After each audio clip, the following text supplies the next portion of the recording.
महाराष्ट्र माझा, प्रत्येक गावातून आणि प्रत्येक जिल्ह्यातून थेट तुमच्यापर्यंत।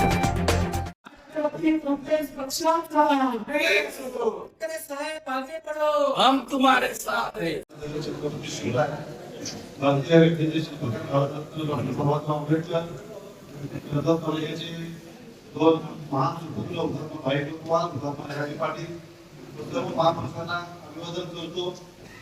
आज या ठिकाणी आपल्या राज्याचे लोकप्रिय उपमुख्यमंत्री आपल्या सर्वांचे आदर्शस्तंभ स्वर्गीय अजितदादा पवार साहेबांच्या विनम्र निवेदन करतो। आजच्या माझ्या ठिकाणी प्रवेश समारंभासाठी आपल्याला मार्गदर्शन करण्यासाठी आणि आशीर्वाद देण्यासाठी या ठिकाणी उपस्थित असलेले रायगडचे खासदार आणि तुम्हाला सर्वांचे नेते महाराष्ट्र प्रदेश राष्ट्रवादी काँग्रेस पक्षाचे प्रदेश अध्यक्ष आदरणीय तटकरे साहेब आताच त्यांनी मार्गदर्शन केलं ते रायगड जिल्हा राष्ट्रवादी काँग्रेस पक्षाचे अध्यक्ष भाऊ भारे आपल्या सर्वांचे मार्गदर्शन करण्यासाठी आदरणीय मंत्री पाटील आपले ज्येष्ठ नेते आदरणीय भरतभाई भगत आदरणीय धुळे साहेब नगर परिषदेच्या नगराध्यक्ष आदरणीय पुष्पाताई दगडे व्यासपीठावर उपस्थित असलेले जिल्हा परिषदेचे सदस्य तालुका राष्ट्रवादी काँग्रेस पक्षाचे अध्यक्ष संतोषजी बैलमारे जिल्हा परिषदेच्या सदस्य सौरभताई ठाकरे त्याचप्रमाणे या ठिकाणी उपस्थित असलेले जिल्हा परिषदेचे समाज कल्याण सभापती नारायण दामसरे या ठिकाणी उपस्थित असलेले कोपरीचे माजी नगराध्यक्ष प्रदेशाचे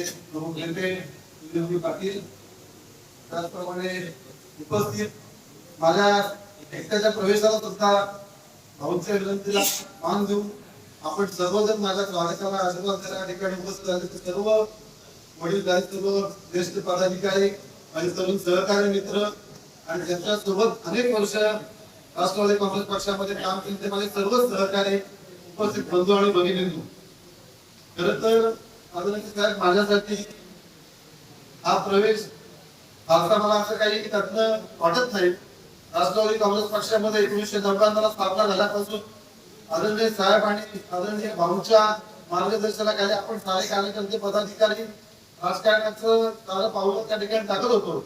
अनेक कार्यकर्ते साहेबांच्या आणि भाऊंच्या मार्गदर्शनाखाली त्या ठिकाणी पुढे वाटचाल करत असताना अतिशय चांगल्या पद्धतीने वेगवेगळ्या पदांवरती त्या ठिकाणी पोहोचले। तर लहानपणापासून आपलं आणि भाऊंचं ऋणानुबंध मैत्री हे अगदी जवळ पाहण्याचं योग भाग्य मला लाभलं। प्रत्येक वळणावरती सगळ्यांपेक्षा रक्ताच्या नात्याच्या पलीकडचं नातं आपण नेहमीच आमच्या कुटुंबावरती जपतो आणि आपलं 1999 पासूनच काम जवळ पाहण्याची संधी मला लाभली। भाऊंच्या जुन्या आपल्या घरामध्ये त्या ठिकाणी भाऊंच्या त्या केबिन मध्ये त्या ठिकाणी साहेबांचा राज्यमंत्री म्हणून त्या ठिकाणी 1999 साली शपथविधी झाला। Doctor PC. अलेक्झांडर हे राज्यपाल होते, त्यांनी शपथ दिली। स्वर्गीय विलासराव देशमुख साहेब आणि आदरणीय भुजबळ साहेब त्या ठिकाणी मुख्यमंत्री आणि उपमुख्यमंत्री त्या फोटोमध्ये होते। तो फोटो बघून राजकारणाची सुरुवात माझ्या घरात छोट्या कार्यकर्त्यांनी केली। ओटीवरती स्वर्गीय इंदिराजींचा फोटो बघून त्या ठिकाणी माझं बालपण गेलं। मनामध्ये कायम स्वरूपी विचारधारा ही काय अतिशय त्याच पद्धतीची रुळल्यामुळं अनेक वर्ष पक्षात काम करण्याचा चांगला योग आला। तर मला या ठिकाणी अजून पण सांगायचं वाटतं की मागच्या कालावधीमध्ये काय झालं असेल नसेल त्याच्या बाबतीमध्ये मी जाणार नाही, परंतु माझे अनेक सहकारी या ठिकाणी आहेत।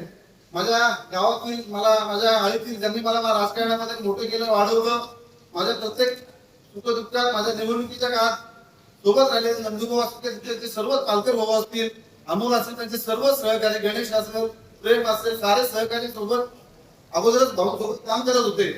परंतु शेवटी राजकारणामध्ये काही गोष्टी अशा घडत असतात की त्याला नाईलाज असतो आणि त्याप्रमाणे भारतीय जनता पक्षामध्ये मी गेल्या 3 वर्षापासून काम करत होतो।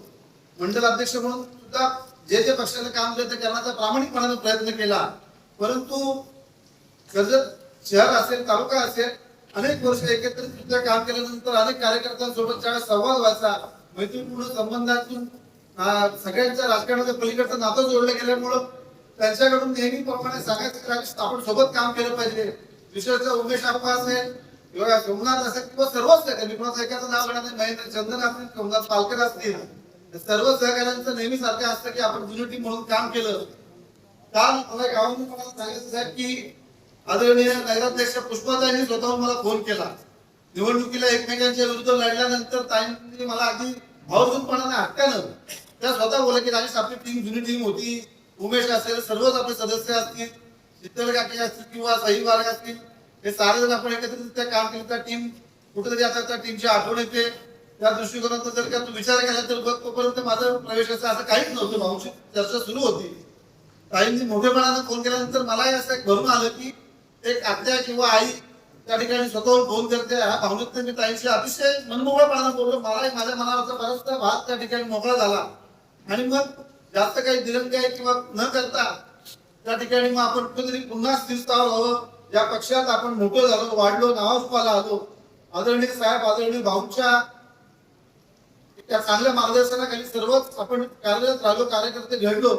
आणि मग अशा वेळेला काहीच पक्षीय दृष्टीने थोडासा अवघड असा निर्णय होता. परंतु शेवटी मला आपल्यापणाने आपल्या पक्षामध्ये यायचं होतं म्हणून मी सुधाभाऊंशी त्या ठिकाणी चर्चा केली, सागरशी चर्चा केली आणि त्यातून सकारात्मक चर्चा होऊन भाऊंनी सुद्धा त्या ठिकाणी मनमोकळेपणाने माझं स्वागत केलं. भाऊ, मी या ठिकाणी जास्त काय बोललो नाही, साहेबांनी बोलायचं आहे.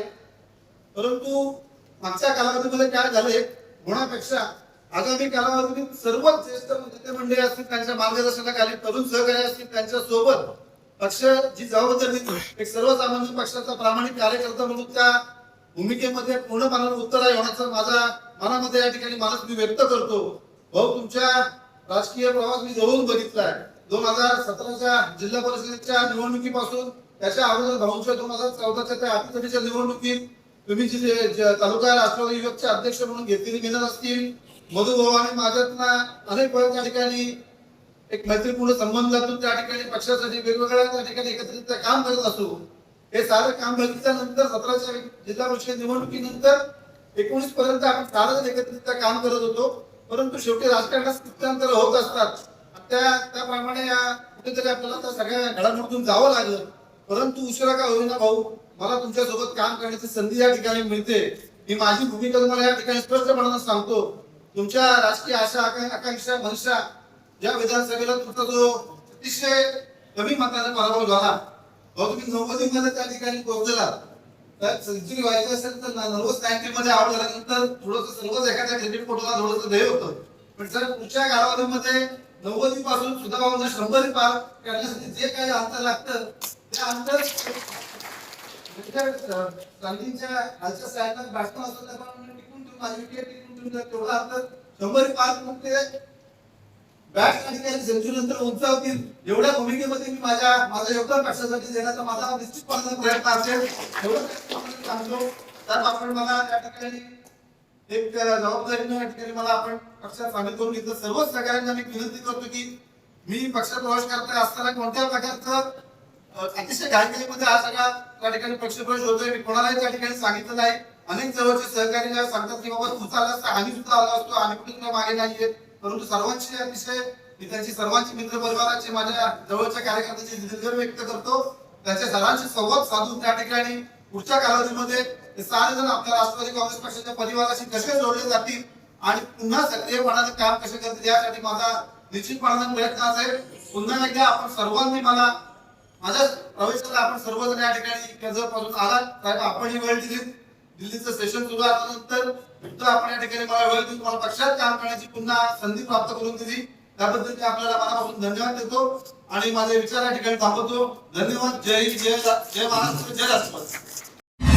महाराष्ट्र माझाला सबस्क्राईब करा आणि बाजूचा बेल आयकॉन प्रेस करून मिळवा आपल्या परिसरातील ठळक आणि ताज्या घडामोडी.